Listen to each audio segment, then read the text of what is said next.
Students, you are welcome to this video of Dr. Anita Kothari. इस video में अपन पढ़ेंगे applications of crystal field theory. Application of crystal field theory में हमने एक जो application है मैग्नेटिक प्रॉपर्टीज ऑफ कॉम्प्लेक्सेस, ये हम पहले वाली वीडियो में ले चुके हैं और इस वीडियो में बाकी की दो एप्लीकेशंस लेंगे, colour and spectra and geometry, है ना। पहले वाली वीडियो में हमने देखा था कि जो क्रिस्टल फील्ड थ्योरी है वो हमें कॉम्प्लेक्सेस की चुंबकीय गुणों के बारे में बता देती है। क्यों? क्योंकि हम CFT के आधार पर ये पता कर सकते हैं कि किसी कॉम्प्लेक्स में कितने अनपेयर्ड इलेक्ट्रॉन हैं, right. Now we will discuss the colour and spectra of complexes on the basis of CFT, है ना। देखो, वैलेंस बॉन्ड थ्योरी क्या करती थी? हाइब्रिडाइजेशन करती थी, संकरण करती थी, और जो हाइब्रिड ऑर्बिटल्स होती थी वो डीजेनरेट होती थी, यानी समभ्रंश होती थी, समान ऊर्जा की होती थी। और यही कारण है कि वो हमें इस तरह से नहीं बता पाती थी कि ऑर्बिटल्स की स्प्लिटिंग कैसे होगी और कैसे इलेक्ट्रॉन एक्साइट करेंगे। और यही रीज़न है कि जब ऑर्बिटल्स ही सब सेम एनर्जी की हैं तो हम क्या कहेंगे कि वो कलर और स्पेक्ट्रा हमें नहीं समझा पाएगी, राइट। अब हम पढ़ेंगे कि CFT के बेसिस पे हम किस तरह से कलर एंड स्पेक्ट्रा समझेंगे। किसी भी कंपाउंड का जो कलर होता है, किसी भी कॉम्प्लेक्स का कलर, वो जनरली इसलिए होता है कि वो या तो विजिबल रीजन में लाइट का एब्जॉर्प्शन करता है या sometimes absorbs in ultraviolet region, right. So this is the first point. Second point कि जो विजिबल लाइट है वो आपको पता है विबग्योर होती है, 7 कलर्स की बनी होती है, बेनी, आहा, पिनाला, राइट। तो हम ये देखते हैं कि जब कोई कंपाउंड या कोई भी कॉम्प्लेक्स सारी की सारी विजिबल लाइट को, ध्यान से सुनिएगा, विजिबल लाइट को एब्जॉर्ब कर लेता है तो वो क्या करेगा? कोई भी लाइट को रिफ्लेक्ट नहीं करेगा, राइट। सारी लाइट उसने क्या कर ली? एब्जॉर्ब कर ली। तो इस ऐसा जो कंपाउंड होगा वो हमें ब्लैक दिखाई देगा। क्यों? क्योंकि रिफ्लेक्ट हुई लाइट हम देख पाते हैं। थर्ड पॉइंट, अगर कोई भी कंपाउंड विजिबल लाइट जो हमें है उसको कंप्लीटली रिफ्लेक्ट कर लेता है, यानी उसको पूरी तरह से परावर्तित कर देता है और एब्जॉर्ब कुछ भी नहीं करता, राइट, तो ऐसा कंपाउंड हमें वाइट दिखाई देगा। क्यों भाई? क्योंकि उसने सारी लाइट को क्या करा है? रिफ्लेक्ट कर दिया है और एब्जॉर्ब बिल्कुल नहीं किया। तो जो रिफ्लेक्ट करता है वही हमें दिखाई देता है और वही कॉम्प्लेक्स का कलर होता है। फोर्थ पॉइंट अगर हम देखें तो ये पाया गया है कि जनरली कुछ कंपाउंड जो कॉम्प्लेक्सेस होते हैं वो विजिबल लाइट के कुछ पार्ट को तो एब्जॉर्ब करते हैं, राइट, और बाकी पार्ट को वो रिफ्लेक्ट कर देते हैं, राइट। तो जो वो रिफ्लेक्ट करेंगे वही हमें दिखाई देगा और वो जो रिफ्लेक्टेड लाइट है वो कहलाती है कॉम्प्लीमेंट्री कलर। कॉम्प्लीमेंट्री कलर, है ना। तो जो कंपाउंड एब्जॉर्ब करेगा वो हमें नहीं दिखेगी, बल्कि वो जो रिफ्लेक्ट करेगा वही हमें दिखाई देगी और उसे हम कहते हैं कॉम्प्लीमेंट्री कलर, यानी कि पूरक रंग, राइट। तो अब हम आगे आते हैं कि जो किसी भी कॉम्प्लेक्स का जो कलर होता है वो मेनली 2 प्रकार के ट्रांजिशंस की वजह से होता है, और वो ट्रांजिशंस हैं DT ट्रांजिशन और charge transfer transition. DT transition number 1 and number 2 charge transfer transition, आवेश स्थानांतरण संक्रमण। ओके, हम पहले पढ़ेंगे DT ट्रांजिशन। DT ट्रांजिशन को एक्सप्लेन करने के लिए आप एग्जांपल ले लीजिए हेक्सा एक्वो टाइटेनियम कॉम्प्लेक्स का, right. Hexa aquo titanium number 1 point, इसमें जो टाइटेनियम है इसका कन्फिग्रेशन हो गया 3D2 4S2। Okay, number 2 point, here the oxidation state of titanium is 3, so the configuration of titanium plus 3 will be 3D1, means it is having only 1 electron, right. Third point, this is an octahedral complex, यह एक अष्टफलकीय संकुल है। Fourth point, here water ligand is present which is a weak field ligand, जो कि दुर्बल क्षेत्र ligand है। यानी हम ये कह सकते हैं क्योंकि ये एक ऑक्टाहेड्रल कॉम्प्लेक्स है तो these 5 d orbitals get splitted as T2G and EG, okay, and this unpaired electron is present in T2G orbital, so the configuration of this will be what? T2G 1 EG 0, right. अब ये क्या करता है? Energy को absorb करता है और जो लाइट ये एब्जॉर्ब करता है उसकी वेवलेंथ है 5000 एंगस्ट्रॉम की और इसकी करस्पॉन्डिंग जो ये एब्जॉर्ब कर रहा है उसका कलर ये है येलो और ग्रीन कलर की लाइट है, राइट। अब क्या हुआ, जब इसने लाइट को एब्जॉर्ब किया तो ये जो अनपेयर्ड इलेक्ट्रॉन T2G में था ये कहाँ चला गया T2G से, बताइए, ये T2G से चला गया EG में, है ना, इस तरह से, ठीक है। तो इसके करस्पॉन्डिंग इसने एनर्जी को एब्जॉर्ब किया, है ना, और इसीलिए ये जो एनर्जी है वो है 5000 एंगस्ट्रॉम के बराबर, येलो ग्रीन लाइट है। और अब इसका कन्फिग्रेशन क्या हो गया बताइए, T2G में कोई भी इलेक्ट्रॉन नहीं है, 0, और EG के अंदर 1 इलेक्ट्रॉन है, राइट। तो इसीलिए हमने देखा कि इस कॉम्प्लेक्स में डी ट्रांजिशन है। डी ट्रांजिशन क्यों कहा, क्योंकि इलेक्ट्रॉन एक डी ऑर्बिटल, ये क्या है, T2G भी एक डी ऑर्बिटल है, EG भी डी ऑर्बिटल है, तो इलेक्ट्रॉन का संक्रमण जब एक डी ऑर्बिटल से दूसरी डी ऑर्बिटल में होता है एक ही मेटल की, राइट, तो हम क्या देखते हैं, उसे हम कहते हैं डी ट्रांजिशन। और इस प्रोसीजर में वो विजिबल रीजन से लाइट का एब्जॉर्प्शन करता है और इसीलिए वो हमें कलर दिखाई देता है। अगर आप इस कॉम्प्लेक्स का स्पेक्ट्रा देखेंगे तो क्योंकि एक अनपेयर्ड इलेक्ट्रॉन ऊपर की तरफ एक्साइट हुआ है तो इसके स्पेक्ट्रा में हमें एक ब्रॉड हम्प दिखाई देता है, राइट। तो इसका स्पेक्ट्रा बहुत ही टिपिकल स्पेक्ट्रा होता है जिसे मैं ड्रॉ कर रही हूँ, आप देखिएगा। इस spectra is like this in which we are having a broad hump. देखो ये ब्रॉड हम्प है ना, जैसे कैमल में होता है हम्प, उस तरह से। And this spectra is drawn between molar absorbance, molar अवशोषणांक, right. Here lambda is increasing in angstrom. We get the maxima at 5000 angstrom. The corresponding wave number is 20,000 centimeter inverse, right. So here we can say that wave number is in centimeter inverse, okay, and it is increasing in this direction, right. So this is the explanation of the color and spectra of hexa aquo titanium 3 complex which shows DD transition, okay. Now we will take charge transfer transition, okay. Acha, one more thing, here you notice that the energy gap between T2G and EG is known as del, O, है ना। तो any factor which affects the value of del also affects the color of the complex। क्या बोला मैंने कि कोई भी कारक जो डेल के मान को प्रभावित करेगा वो उसके रंग को भी प्रभावित करेगा। क्यों करेगा, क्योंकि अगर डेल की वैल्यू बढ़ गई तो एनर्जी जिस फ्रिक्वेंसी पे एब्जॉर्ब हो रही है वो बदल जाएगी, उसका कलर बदल जाएगा और रिफ्लेक्टेड लाइट का कलर भी बदल जाएगा, है ना। तो इसका मैं आपको बहुत ही अच्छा से एक एग्जाम्पल दे रही हूँ। आप ये देखिएगा, कोबाल्ट का कॉम्प्लेक्स है, कोबाल्ट का तीनों कॉम्प्लेक्स ले रही हूँ मैं। आप देखिए, ऑक्टाहेड्रल कॉम्प्लेक्स ही लूँगी। एक मैंने ले लिया आपका ये वाटर के साथ में ले लिया, दूसरा मैंने ले लिया आपका अमोनिया के साथ में, और तीसरा मैंने आपका ले लिया साइनाइड के साथ में। Here you notice that the oxidation state of cobalt is 3 in all these complexes, but color are entirely different. Its color is green blue. क्या रंग है इसका, हरा नीला रंग है। इस कलर इज ऑरेंज, OR, है ना, इस कलर इज ऑरेंज, इसका नारंगी रंग है। एंड इस कलर इज येलो ग्रीन, यानी कि पीला हरा रंग है। यानी अगर हमने लिगेंड बदल दिए तो रंग भी बदल गया। आपको मालूम है, हमने स्पेक्ट्रोकेमिकल सीरीज में देखा था, ये एक वीक फील्ड लिगेंड है, ये अमोनिया इसके कंपैरिजन में थोड़ा स्ट्रॉन्ग फील्ड है, और ये साइनाइड जो है वो और भी ज़्यादा स्ट्रॉन्ग फील्ड लिगेंड है। यानी अगर हम लिगेंड बदल देते हैं तो हम ये नोट करते हैं कि उसकी कलर भी बदल जाता है। इसका एक और एग्जाम्पल मैं आपको अच्छे सा दे रही हूँ, देखिएगा ये एग्जाम्पल। ये है निकिल का कॉम्प्लेक्स है, octahedral with ligand water. Its colour is green, क्या रंग है इसका, हरा। लेकिन अगर मैं वाटर को रिप्लेस कर दूं अमोनिया से, जो कि थोड़ा ज़्यादा स्ट्रॉन्ग फील्ड लिगेंड है, तो आप देखिएगा the intensity of colour increases and it becomes blue. देखिए ब्लू बन गया।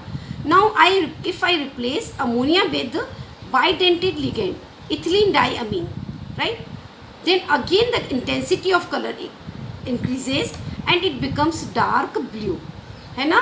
रंग की तीव्रता बढ़ती जाती है इस डायरेक्शन में। अगर हम वाटर से अमोनिया ले रहे हैं और अमोनिया से इथिलीन डाइअमीन ले रहे हैं, है ना। क्यों? क्योंकि हम देखते हैं कि डेल की वैल्यू बढ़ गई है और डेल की वैल्यू चेंज होने पर कलर भी बदल जाता है। So this is all about D transitions. Now we come to the charge transfer transition. Charge transfer transition यानी आवेश स्थानांतरण संक्रमण।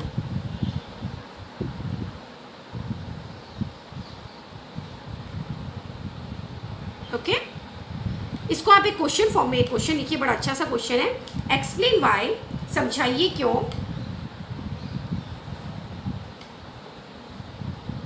KMnO4 and K2Cr2O7 are coloured. समझाइए क्यों कि KMnO4 और K2Cr2O7 रंगीन होते हैं। Still they are having no D lactose, still there is no D lactone, जबकि इनमें एक भी डी लैक्टोन नहीं होता है। क्योंकि आप देखिएगा KMnO4 में मैं क्या लिख सकती हूँ, MnO4 माइनस लिख सकती हूँ ना, माइनस चार्ज इस पे गया तो K2Cr2 को कैसे लिख सकती हूँ, Cr2O7 2 माइनस 2 इधर चला गया। अगर इसकी ऑक्सीडेशन स्टेट कैलकुलेट करो मैग्नीज की, you will be getting +7 for manganese and +6 for chromium. और आपको मालूम है कि if the oxidation state of manganese +7 then there is D0 configuration and for chromium +6 it is D0, means there is no D-lactone, and we know that if there is no D-lactone then DD transition is not possible, right? Then what is the reason of the color of KMnO4 and potassium dichromate? So this is the charge transfer spectra, right? तो आप क्या लिखेंगे इसका answer, लिख चाहे तो लिख लीजिएगा, these complexes KMnO4 and K2Cr2O7 shows ligand to metal charge transfer. यानी ये वाले जो कॉम्प्लेक्स है, ये जो कंपाउंड है वो लिगेंड से मेटल आवेश स्थानांतरण शो करते हैं और इसी कारण से हम क्या देखते हैं, ये कलर्ड होते हैं, राइट।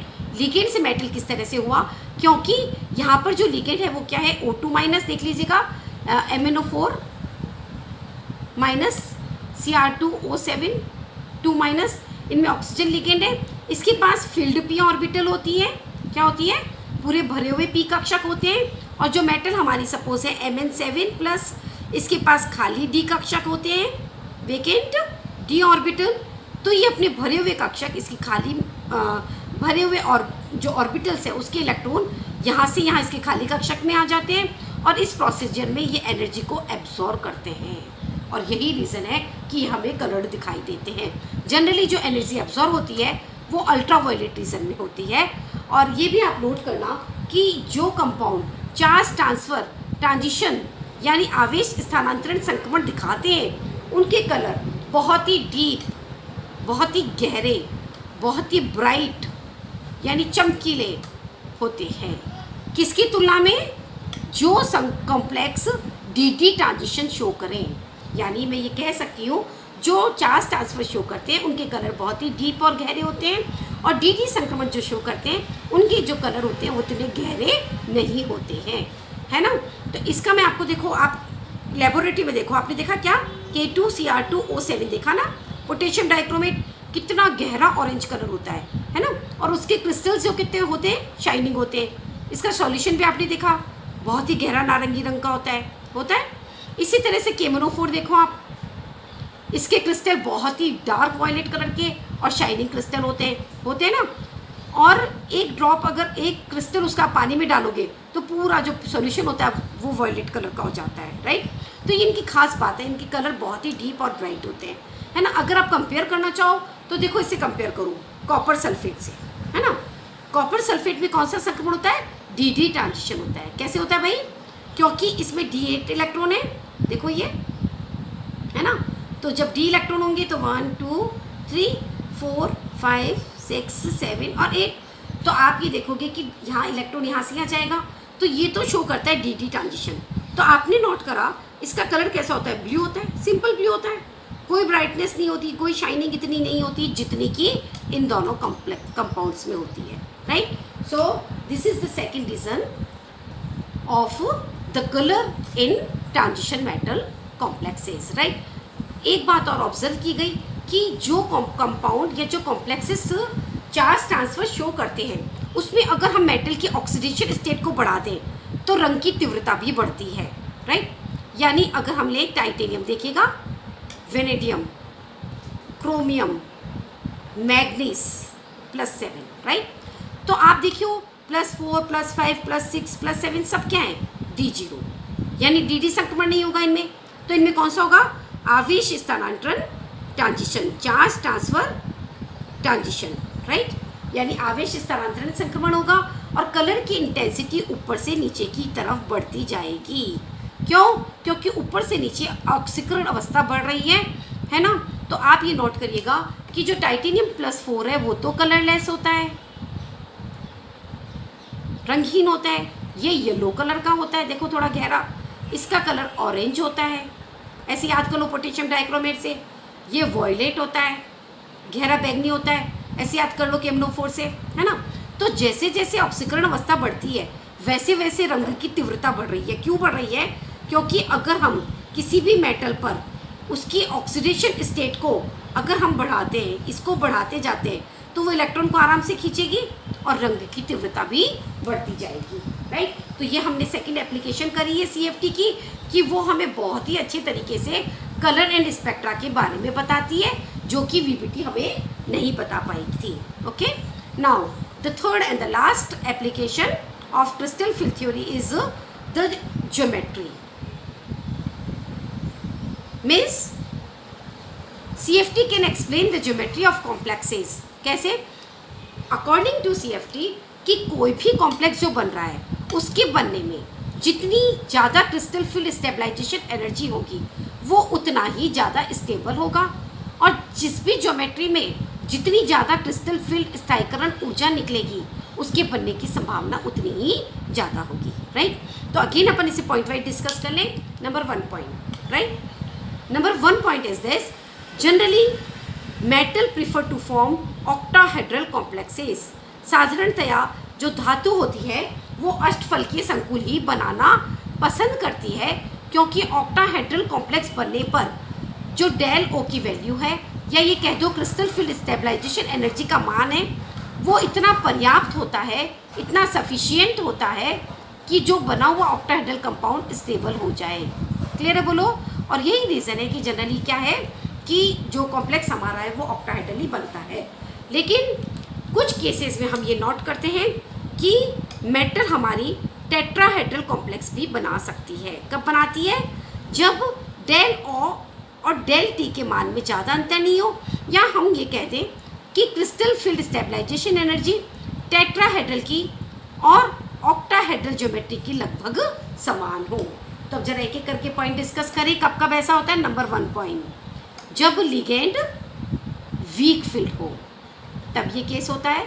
नंबर 2, जब मेटल की ऑक्सीडेशन स्टेट कम हो तब भी डेल का मान कम होता है। नंबर 3 पॉइंट, कि हमारा कन्फिग्रेशन क्या हो, D0 हो, D5 हो वीक फील्ड में, या फिर D10 हो। तो ऐसे केस में क्रिस्टल फील्ड स्टेबलाइजेशन एनर्जी का मान क्योंकि 0 होता है, इसीलिए इन दोनों की कैलकुलेशन भी समान आती है। And the 4th point, D1 and D6 configuration के लिए दोनों ऑक्टाहेड्रल और टेट्राहेड्रल में क्रिस्टल फील्ड स्टेबलाइजेशन एनर्जी की वैल्यू ज़्यादा अंतर नहीं होता, वो लगभग समान होती है। तो ऐसे केसेस में कंपाउंड टेट्राहेड्रल भी बना सकता है। क्या वर्ड बोला मैंने, आप फिर से सुनिएगा, कि कोई भी मेटल ऑक्टाहेड्रल बनाना पसंद करती है क्योंकि उसके बनने में सफिशिएंट अमाउंट में क्रिस्टल क्षेत्र स्थायीकरण ऊर्जा निकलती है। लेकिन हमारी मेटल टेट्राहेड्रल भी बना सकती है अगर उसके बनने पर जो क्रिस्टल क्षेत्र स्थायीकरण ऊर्जा का मान है वो टेट्राहेड्रल और ऑक्टाहेड्रल का लगभग समान हो। और ऐसा कब होता है, जब हमारा लिगेंड वीक फील्ड हो, तो आपको पता है डेल टी का मान कम होगा।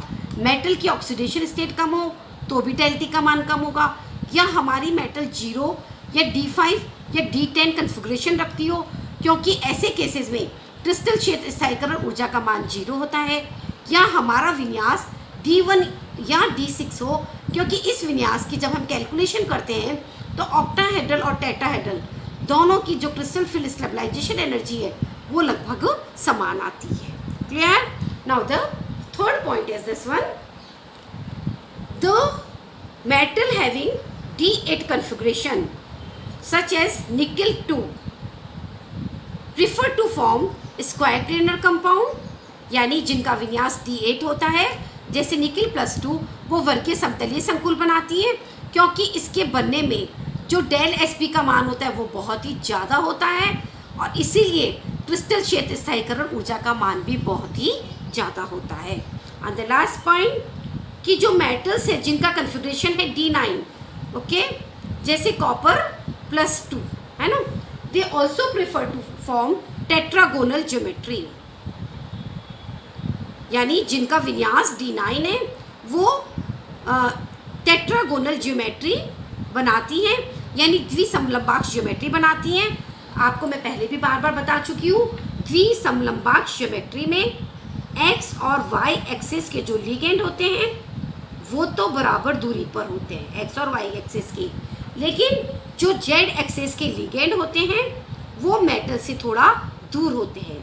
तो इस तरह से ये परफेक्ट ऑक्टाहेड्रल नहीं हो करके डिस्टॉर्टेड ऑक्टाहेड्रल या टेट्रागोनल ज्योमेट्री कहलाती है, राइट। तो इस तरह का बेस्ट एग्जांपल हमारे पास है कॉपर का कंपाउंड। आप ये ध्यान से देखिए कि कॉपर में यहाँ पे मेटल की ऑक्सीडेशन स्टेट +2 है, कॉम्प्लेक्स पे +2 चार्ज है, तो हमें क्या लगता है सारे लिगेंड सेम है, तो it must be perfect octahedra, but it is not a perfect octahedra, it is a it shows tetragonal geometry, यानी इसमें जेड एक्सिस के जो वाटर मॉलिक्यूल्स होते हैं वो थोड़ा दूर होते हैं, है ना, क्योंकि जब इस तरह का ओरिएंटेशन होता है तो जो T2G और EG ऑर्बिटल स्प्लिट अप हुई थी ऑक्टाहेड्रल में वो फिर से स्प्लिट अप हो जाती है, इस तरह से मैंने बताया था ना, और इसकी वजह से ऊर्जा का अंतर बढ़ जाता है और क्रिस्टल क्षेत्र स्थायीकरण ऊर्जा का मान भी बढ़ जाता है। This is known as Jahn Teller effect. इसे हम क्या कहते हैं, जॉन टेलर प्रभाव। क्लियर है बोलो। तो आज हमने पढ़ी है applications of crystal field theory. In my next video we will discuss about the limitations of crystal field theory. Thank you so much.